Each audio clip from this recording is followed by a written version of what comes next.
आजीच्या दहाव्याच्या निमित्ताने आई आली होती, तर आजी आली म्हटल्यावर आम्हाला तर एवढा आनंद झाला, बापरे विचारूच नका.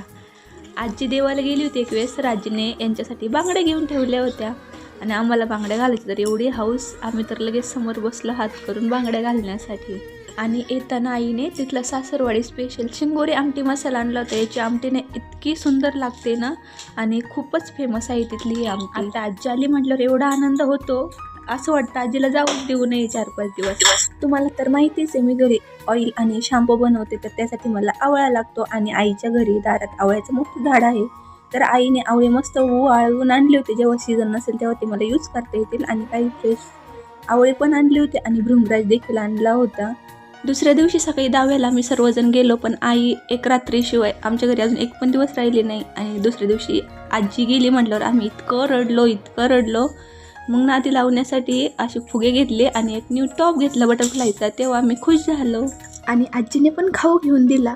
आजीचा पण खूप जीव आहे नातवंडामध्ये, पण घरची शेतातली कामे असतात ना, त्यामुळे नाही राहता येत जास्त दिवस.